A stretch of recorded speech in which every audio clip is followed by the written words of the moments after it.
ఏలియావాగియ తామస్ మేల పోనది ఉణర్ந்து ఏలియా అయినటువంటి తామసవరుడు పైన వెళ్ళనేది గ్రహించుకొని இந்த தாமஸின் தேவனே தேவன், తామస్ యొక్క దేవుడే దేవుడు, தாமஸ் நாமத்தில் அடிக்கும் போது తామస్ నామములో కొట్టినప్పుడు யோர்தான் என்ற மரணம் பிளக்கும். యోర్దాను అనేటువంటి మరణము పగలబడుతుంది. மணவாட்டியானவள் పెళ్లి కుమార్తె అయినటువంటి ఆమె கரைக்கு வருவா. ఈవతల ఒడ్డుకు వచ్చును. அப்பதான் எல்லாரும் வந்து எலிசாவின் கால்ல விழுந்து வணங்கக்கூடிய காரியம் இப்ப நிறைவேற போகுது. అప్పుడు திரும்பி வரக்கூடிய காரியம் ఎలీషా తిరిగి వచ్చేటువంటి కార్యము, மணவாட்டி மரணம் என்ற யோர்தானை பிளந்து திரும்பி வந்து పెళ్లి కుమార్తె యోర్దాను అనేటువంటి మరణాన్ని పగలగొట్టుకుని తిరిగి వచ్చి மக்கள் எல்லாம் மணவாட்டியின் கால்ல விழக்கூடிய நேரம் வந்துச்சு. జనులు పెళ్లి కుమార్తె కాళ్ళ మీద పడేటువంటి సమయం వచ్చేసింది. நீங்க 41வது பேரா எடுங்க. మీరు 41వ పేరా తీసుకోండి. 1 Lord God 2 மேசியா புத்தகத்துல 1 Lord God 2 మేసియా పుస్తకములో page number 227, page number 227 last பேராவே படிப்போம். లాస్ట్ పేరానే చదువుదాం.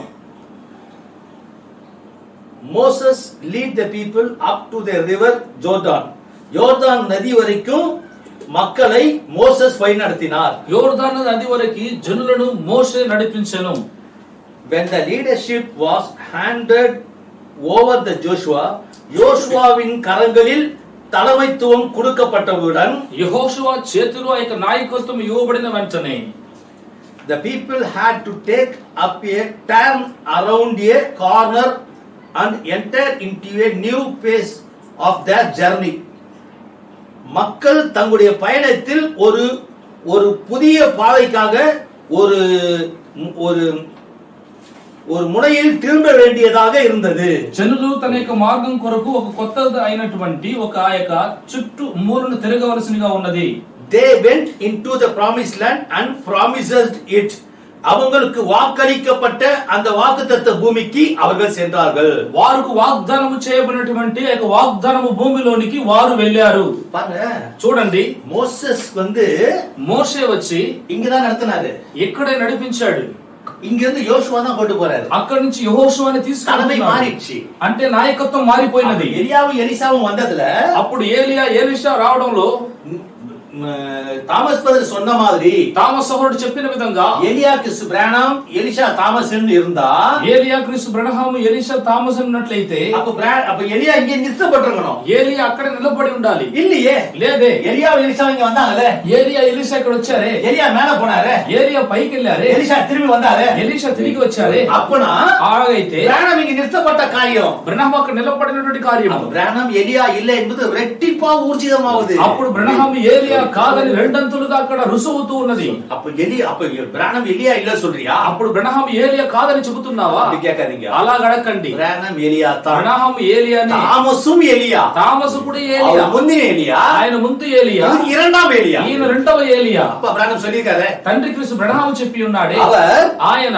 இக்கால சபைக்கு இரண்டாவது எலியாவாக இருப்பார்னு சொல்லியிருக்காரு. ఈ కాలపు యొక్క సంఘానికి రెండవ ఏలియాగా ఉండునని చెప్పి ఉన్నారే. அந்த இரண்டாவது எலியா தான் ఆ యొక్క రెండవ ఏలియాని தாமஸ். அவருக்கு காலேப் தான் எலிஷா. అతనితో కూడా వచ్చేటువంటి కాలేబే ఎలీషా. இங்கதான் ఇక్కడే யோர்தான் இவர்கள் ரெண்டு பேரும் வந்து యోర్దాను వీరిద్దరు వచ్చి இந்த இடத்துல தான் தாமஸ் 2009 மரிக்கிறார். ఈ స్థలంలోనే తామస్ 2009లో మరణిస్తూ ఉన్నాడు. எலியாவாகிய யோசுவாவாகிய தாமஸ் மரிக்கிறார். ఎలియా అయినటువంటి యెహోషువ అయినటువంటి తామస్ మరణిస్తూ ఉన్నాడు. அவர் ఆయన அடக்கப்பட்ட 3 நாள் உயிர்த்தெழுந்து పాతి పెట్టబడిన 3వ రోజు ఆయన ప్రాణముతో లేస్తున్నాడు. நான் மேலே போவதை பார்ப்பாயான ரெட்டிப்பான அபிஷேகம் உனக்குன்னு வாக்கு கொடுத்திருக்கிறாங்க. నేను పైకి వెళ్ళట మీరు చూసినట్లయితే నీకు రెండంతల అభిషేకం అని వాగ్దానం చేసి ఉన్నారు. உயிர்த்தெழுந்து விட்டார் என்று நாங்கள் பார்த்துட்டோம். ఆయన పునరుత్థానమే లేచాడని మేము చూసేసాం. ரெட்டிப்பான அபிஷேகம், రెండంతల అభిషేకము அந்த தாமஸ் நாமத்துல, ఆయన తామస్ నామములో இந்த யோர்தான் என்ற மரணத்தை கிடிச்சி நாங்க மறுபடியும் வெளியே வரோம். ఈ యోర్దాను అనేటువంటి మరణాన్ని మేము చీల్చుకొని మేము తరువాత మేము బయటికి వస్తూ ఉన్నాం. இந்த தாமஸ் நாமத்துல ஜெபிக்கிற இந்த காரியம் தான், ఈ యొక్క తామస్ నామములో ప్రార్థించేటువంటి ఈ యొక్క కార్యమే, மரணத்தை புலக்கிற இந்த காரியம் தான், మరణాన్ని పగలగొట్టేటువంటి ఈ కార్యమే இங்க திருப்பப்படுகிறது, అక్కడ తిప్పబడుతూ ఉన్నది.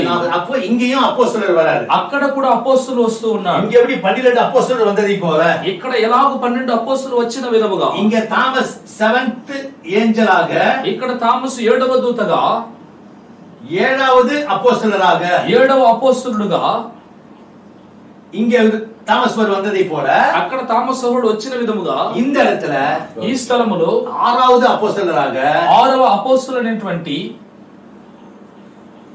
ஜான் மூலமாக జాన్ మూలముగా இந்த திருப்பத்தை கொண்டு வருகிறார். ఆ యొక్క త్రిప్పును తీసుకొస్తూ ఉన్నాడు. இப்போ எதை நோக்கி ஓடுறாங்க? ఇప్పుడు వేటిని ఉద్దేశించి ఓడుతున్నారు? గిల్గాలు. గిల్గాల్ இருந்து புறப்பட்டு గిల్గాల్ నుంచి ప్రారంభమై బెతేలుకు వచ్చి பஸ்கா பலியை நிறைவேற்றிட்டு పస్కా బలిని నెరవేర్చేసి அதை ஏற்றுக்கொண்டவங்களோட சபை ஒரு மூலையை திருப்பி దాన్ని అంగీకరించుకున్న వారితో సంఘం ఒక మూలను త్రిప్పి பரிசுத்தாவின் யுகத்துல పరిశుద్ధాత్మ యుగములో ஜெரிகோ என்ற அந்த சபிக்கப்பட்ட பூமி கிட்ட வந்து எரிகோ అనేటువంటి శపించబడిన భూమిలో பாவ நிவாரண பலியாக கிறிஸ்து பிராணம பலியாக்கி పాప పరిహారార్థ బలిగా క్రీస్తు ప్రణామమును బలి చేసి அவர் உயிர்த்தெழுந்ததை அப்போஸ்தலர் தாமஸ் சொல்ல வைத்து ఆయన పునరుత్థానుడు లేచిన వాటిని అపోస్తలుడైన తామస్ మూలంగా చెప్పనిచ్చి தாமஸ் நாமத்தில் ஜெபிப்பது பிராணம் நாமத்தில் ஜெபிப்பது மூலமாக అబ్రహాము యొక్క నామములో ప్రార్థన చేయడం మూలముగా சபை இன்னொரு மூலையை திருப்பி సంఘం ఇంకొక మూలను తిరిపి இது நேராக எடுத்துக்கொள்ளப்பட்டு செல்லும்போது అది నేరుగా ఎత్తబడ్డకు వెళ్ళినప్పుడు தாமஸ் பாவ நிவாரண பலியில போக்காராய் மரிப்பதை తామస్ పాప పరిహారార్థ బలిలో కొనిపోబడు మేకగా మరణించిన వాటిని அடையாளம் கண்டுகொண்டு గుర్తెరిగి அவர் உயிர்த்தெழுந்து விட்டார் என்பதை ఆయన పునరుత్థానుడు లేచాడను వాటిని இந்த எலியாவின் காரியத்துல ఏలియా కార్యములలో இந்த பிராமிஸ் லேண்ட்ல వాగ్దానము చేయబడిన భూమిలో வாக்குத்தத்த பூமியில நடந்த காரியத்தை வைத்து వాగ్దానము చేయబడిన భూమిలో జరిగిన కార్యాన్ని அடையாளம் கண்டுகொண்டு గుర్తెరిగి அவர் உயிர்த்தெழுந்து விட்டார் ఆయన పునరుత్థానుడు లేచాడు இது அப்போஸ்தலர் சொல்லும்போது అని అపోస్తలుడు அப்ப చెప్పినప్పుడు தாமஸ் நாமத்தில் ஜெபிக்கணும். తామస్ నామములో ప్రార్థన చేయాలి. இந்த போக்காடு காரியத்துல இந்த அப்போஸ்தலர் சொல்லும்போது కొనిపోబడు కార్యములను ఈ యొక్క అపోస్తలుడు చెప్పినప్పుడు சபை காலம் திருப்பப்படுது. సంఘ కాలం తిరుపబడుతూ ఉన్నది. இதை திரும்பிச்சு என்பதற்கு ஆதாரம் நிறைய இருக்கு. వీటికి తిరుపబడినది అనేటువంటి వాటికి ఆధారము చాలా ఉన్నది. One Lord God Two Messiah పుస్తకத்துல One Lord God Two Messiah పుస్తకములో some of you people that really believe this to be the truth that we are entering another age. நாம் வேறொரு காலத்திற்குள் பிரவேசிக்கிறோம் என்பது சத்தியமே. మనం వేరొక కాలఘట్టములోనికి ప్రవేశిస్తున్నాము అన్నది సత్యమే. ஜனங்களே உங்களில் சிலர் அதை உண்மையாகவே விசுவாசிக்கிறீர்கள். జనములు మిమ్ములో కొంతమంది అది నిజముగా ఉన్నదని విశ్వసిస్తున్నారు. நாம் ஆகாயத்தில் எடுத்துக்கொள்ளப்படும் யுகத்துக்குள் பிரவேசித்துக் கொண்டிருக்கிறோம். మనం ఆకాశములో ఎత్తబడేటువంటి యుగములోనికి మనం ప్రవేశిస్తూ ఉన్నాం. சபை இதே நிலைமையில் இருக்க முடியாது. సంఘం ఇదే స్థితిలో ఉండలేదు. எந்த ஒரு முன்னேற்றமும் இருக்காது. ఏ యొక్క ముందు ఎదుగుదల ఉండదు. இதை விட மோசமாகத்தான் இருக்கும். వీటికన్నా మోసముగానే ఉంటది என்பது உங்களுக்கு தெரியுமா? అనున్నది మీకు తెలుసా? எத்தனை பேருக்கு அது தெரியும்? ఎంత మందికి తెలుసు? ஆமென் சொல்லுங்கள். ఆమేనని చెప్పండి. அது மோசமாகத்தான் இருக்கும். అది మోసముగానే ఉండును. இப்போது இருக்கும் நிலைமையிலே அது இருக்க முடியாது. ఇప్పుడు ఉండేటువంటి స్థితిలో అది ఉండలేదు. பாருங்க, சபை அதே நிலையில இருக்கும். చూడండి, సంఘం అదే స్థితిలోనే ఉంటది. அப்ப ஆகாயத்தில் எடுத்துக்கொள்ளும் யுகத்துக்குள் பிரவேசித்திருக்கும். ఆకాశములో ఎత్తబడేటువంటి యుగములోనికి ప్రవేశించేయాలి. ఎందుకు? சபை இப்படிதான் இருக்கும். సంఘం ఇలాగే ఉంటది. ஆகாயத்தில் எடுத்துக்கொள்ளப்படும் யுகம் என்பது வேற யுகம். ఆకాశములో ఎత్తబడేటువంటి యుగం అన్నది వేరొక యుగము. ஏன்னா ఎందుకంటే பாருங்க, చూడండి, பிதாவின் யுகம் ஒண்ணு, తండ్రికి యుగం ఒకటి. அது நித்தியத்திலிருந்து பெத்தேல் வர வரைக்கும் வந்தது. అది నిత్యముల నుంచి బెత్తేలు వచ్చేటువంటి వరకు ఉన్నది. బెత్తేలు నుండి யோர்தான் வர வரைக்கும், యోర్దాను వచ్చేంత వరకు பரிசுத்தாவின் யுகம், పరిశుద్ధాత్మ యుగం. 7 சபை காலங்கள், 7 సంఘ కాలములు. இந்த காலத்துல ఈ కాలములో இப்போ தாமஸ் பவுல் வந்துட்ட பிறகு, తామస్ సహోదరుడు వచ్చిన తరువాత, மரித்து ఉயிర్తెழுந்த ఉடனே, మరణించి ప్రాణముతో లేచిన వెంటనే సంఘ కాలం ముగింపోతూ ఉన్నది. ఇది ஆகாயத்தில் எடுத்துக்கொண்ட காலம்ன்ற, ఇది ఆకాశములో ఎత్తబడేటువంటి కాలం అంటున్నాడు. ஒரு சிறிய யுகம்ன்ற, ఒక చిన్న యుగం అంటున్నాడు. அந்த யுகத்துக்குள் நாம் பிரவேசிக்கிறோம்ன்ற, చిన్న యుగంలోనికి మనం ప్రవేశిస్తామంటాడు. அது ஒரு திருப்பு முனை. అది ఒక తిరుపు మూన. இப்ப సభை కాలం முடிஞ்சிச்சுன்னா ఒத்துக்க మాட்டீங்களா? సంఘ కాలం ముగింపబడిందంటే మీరు ఒప్పుకోరే. వార్తయిல కామిக்கிறேன், వాక్యములో చూపిస్తాను. இன்னும் 2-3 வேத வாக்கியத்துல, ఇంకా 2-3 వేద వాక్యములలో. யோசுவா 20வது அதிகாரம் எடுங்க. యెహోషువ 20వ అధ్యాయము తీసుకోండి. 1 నుండి 6 వరకు వాசிங்க. 1 నుంచి 6 వరకు చదవండి.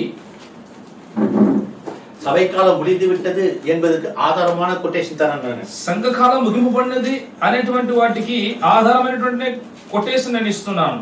கர்த்தர் யோசுவாவை நோக்கி, நீ இஸ்ரவேல் புத்திரரோடு சொல்ல வேண்டியது என்னவென்றால், அறியாமல் கைப்பிசங்காய் ஒருவனை கொன்றவன் ஓடி போயிருக்கும்படி நான் மோசேயை கொண்டு உங்களுக்கு கற்பித்த அடைக்கல பட்டணங்களை உங்களுக்கு ஏற்படுத்திக் கொள்ளுங்கள். அவைகள் உங்களுக்கு இரத்தப்பழி வாங்குவனுடைய கைக்கு தப்பி போயிருக்கத்தக்க அடைக்கலமாய் இருக்கும். அந்த பட்டணங்களில் ஒன்றிற்கு ஓடி வருகிறவன் பட்டணத்தின் ஒளிமுக வாசலில் நின்று கொண்டு அந்த பட்டணத்தினுடைய மூப்பரின் செவிகள் கேட்க தன் காரியத்தை சொல்வானாக. அப்பொழுது அவர்கள் அவனை தங்களிடத்தில் பட்டணத்துக்குள்ளே சேர்த்து கொண்டு தங்களோட குடியிருக்க அவனுக்கும் இடம் கொடுக்க கடவர்கள். பழி வாங்குகிறவன் அவனை தொடர்ந்து வந்தால் அவன் திறனை முற்பகையின்றி அறியாமல் கொன்றதினால் அவனை இவன் கையில் ஒப்புக்கொடாது இருக்க வேண்டும். நியாயம் விசாரிக்க சபைக்கும் முன்பாக அவன் நியாயம் நிற்கும் வரைக்கும் அந்நாட்டில் இருக்கிற பிரதான ஆசாரியன் மரணம் அடையும் வரைக்கும் அவன் அந்த பட்டணத்திலே குடியிருக்க கடவன். பின்பு கொலை செய்தவன் விட்டோடி போன தன் பட்டணத்திற்கும் தன் வீட்டிற்கும் திருப்பி போக வேண்டும் என்று சொல் என்றார். ఆమేన్. ఆమేన్. ఆమేన్. ఇప్పుడు చదవబడినటువంటి వేద వాక్యం తమిళ్లో చదవబడినటువంటిది యెహోషువ 20వ అధ్యాయము 1 నుంచి 6 వరకు. ఆమేన్. చదవండి. ఆమేన్. பாருங்க, చూడండి, దేవుడు వచ్చి பழைய காலத்துல இஸ்ரேல் ஜனங்களை அடைக்கலப்பட்டலன்னு ஒரு இடம் கொடுக்கிறார். పాత నిబంధన కాలములో ఇశ్రాయేలు జనులకు ఆశ్చర్యపురం అని ఒకటి కాలనిస్తున్నాడు. தெரியாம தவறு செஞ்சிட்டு இருந்தா, తెలియకుండా తప్పు చేసినట్లయితే ஆசாரியத்தை சொல்லணும், వాడు యాజకుడి దగ్గర చెప్పాలి. ఆసార్యர்கள் அவனோட அந்த అடைக்கలப்பட்டத்துல சேர்த்துக்குவாங்க. యాజకులు వారితో కూడా ఆశ్చర్యపురంలోని చేర్చుకుంటారు. న్యాయ తీర్పు నాள் వரைக்கும், న్యాయ తీర్పు వరకు இல்ல பிரதான ஆசாரியர் மரிக்கிறோம், ఆ యొక్క ప్రధాన యాజకుడు మరణించాలి, அது వரைக்கும் ఉள்ள இருக்கலாம், అంతవరకు లోపల ఉండొచ్చు. அப்படி మరిచిட்டా, అలాగ మరణించినట్లయితే, అందరాలే ప్రధాన ఆసాரியர் మరిచిட்டా, ఆ యొక్క రోజు యొక్క ప్రధాన యాజకుడు మరణించినట్లయితే அவன் வெளியே வந்துடலாம், వాళ్ళు బయటికి రావచ్చు, విడుదల ఆయిட்டான், విడుదలైపోయాడు, அவன் யாரும் தொடக்கூடாது, ఎవ్వరు కూడా ముట్టలేరు. இது வந்து பழைய ஏற்பாடுல ఇది వచ్చి పాత నిబంధనలో ఉన్నది. ఈ தாமஸ் பத்திரிகை என்ன சொல்றாருன்னா, தாமஸ் அவர்கள் ఏమి చెబుతున్నాడంటే, நான் ஏன் உங்களுக்கு சொல்றேன், నేను ఎందుకు మీకు చెబుతున్నాను, சபை குடல் முடிந்து போயிடுச்சு என்பது ஆதாரமான செய்தி. ఆ యొక్క సంఘ కాలములు ముగింపబడినది అనేటువంటి ఆధారమైన వర్తమానం. பழைய ஏற்பாடு அடைக்கலப்பட்டதுக்கும் పాత నిబంధన ఆశ్చర్యపురానికి புதிய ஏற்பாடுல சபையின் பாட்டத்துக்கும் என்ன சம்பந்தம்? కొత్త నిబంధనలో సంఘము నిలబెట్టడానికి ఏం అర్థము? தேவ ஆவியால் அருளப்பட்டு எழுதப்பட்டதுதான் இந்த வேத வாக்கியம். దేవుని యొక్క ఆత్మచేత ఇవ్వబడి వ్రాయబడినది ఈ వేద వాక్యాలు. దేవుని వాయి ఇதை சொல்லிட்டு, దేవుని యొక్క వాయు వీటిని చెప్పినది, அவருடைய ஆவி இதை ஒன்று சேர்க்கும், తన యొక్క వారి యొక్క ఆత్మ ఇది ఓటిగా చేరుస్తున్నది. அந்த அடைக்கலப்பட்டணம் என்பது ఆశ్రయపురం అన్నది இந்நாளைக்கு ఈ రోజుకి సభைకి అடைయాளமா இருக்கிறதுன்னு தாமஸ் சொல்லி இருக்கிறார். సంఘానికి గుర్తింపుగా ఉన్నదని తామస్ సహోదరుడు చెప్పి ఉన్నాడు. மெய்யான உயிர்த்தெழுதல் புத்தகத்துல నిజమైన పునరుత్థానం అనేటువంటి పుస్తకం 17வது பக்கம் 17వ పేజీ. మీరు 1 Lord God 2 மேஷியால உங்களுக்கு அது தெரியணும்னா, 1 Lord God 2 మేషియాలో అది తెలియాలంటే పేజ్ నంబర్ 882, పేజీ నంబర్ 882, 7வது பேரா. 7వ పేరా. Then the Lord said to Joshua, tell the Israelites to designate the cities of refuge, அடைக்கலப்பட்டணத்தை உருவாக்கும்படி சொல்லு, ఆశ్చర్యపురాన్ని రూపించినట్లుగా చెప్పు. as he instructed you through Moses, மோசே மூலமாக அவர் சொல்ல வேண்டியது சொல்றாரு. మోషే మూలంగా నువ్వు చెప్పవలసిన చెబుతూ ఉన్నాడు. பாருங்க, கைப்பிசகாய் ஒருவனை கொலை செய்து விட்டால், కైఫిసగాయ అనేటువంటి ఒకరిని హత్య చేసినట్లయితే, சபிக்கப்பட்ட உலகத்தில், శపింపబడినటువంటి లోకంలో சபையானது, సంఘమైనది தேவனுடைய புது சிருஷ்டியாக உள்ளது, దేవుని యొక్క కొత్త సృష్టిగా ఉన్నది. தேவனுடைய சபையை தான் దేవుడి యొక్క సంఘాన్ని சாபமில்லாத ஸ்தலமாக கட்டி எழுப்பது விரும்பினார், శాపము లేకుండా స్థలముగా కట్టడానికి ఆయన ఆశపడెను. இந்த சபையை தான் பழைய ஏற்பாடு காலத்தில் அடைக்கல பட்டணங்கள் என்று சாயலாக நிழலாக தேவன் வைத்தார். ఈ యొక్క సంఘాన్ని పాత నిబంధన అనే பழைய ஏற்பாடு காலத்தில் పాత నిబంధన కాలంలో அடைக்கல பட்டணங்கள் என்று ఆశ్రయపురం అని சாயலாகவும் நிழலாகவும் தேவன் வைத்தார். ఛాయగాను నీడగాను దేవుడు ఉంచెను. பாருங்க, చూడండి, சபை என்பது அடைக்கலப்பட்டணம் சொல்லப்படுது, సంఘం అన్నది ఆశ్రయపురం అని చెప్పబడి ఉన్నది. இப்போ பாருங்க, చూడండి, ఇప్పుడు அது 882வது பேரால சொல்லப்பட்டிருக்குது, 882వ పేరాలో చెప్పబడి ఉన్నది. சபை வந்து அடைக்கலப்பட்டினம், సంఘం వచ్చి ఆశ్రయపురము. இப்போ இந்த அடைக்கலப்பட்டணத்துல ఈ ఆశ్రయపురములో சபை என்ற நாம எல்லாம் உள்ள வந்துட்டோம். సంఘం అనేటువంటి మనం అందరం లోపలికి వచ్చేసాం. எங்க வந்தோம்? ఎక్కడికి వచ్చేసాం? యేసుక్రీస్తు నామములో వந்தோம். యేసుక్రీస్తు నామములో వచ్చాం. கிறிஸ்து பிராண்ட் நாமములో வந்தோம். క్రీస్తు బ్రహ్మామిక నామములో వచ్చాం. உள்ள இருக்கிறோம். లోపల ఉన్నాం. ராப்சர் போறோம். రాప్చర్ వెళ్ళబోతున్నాం.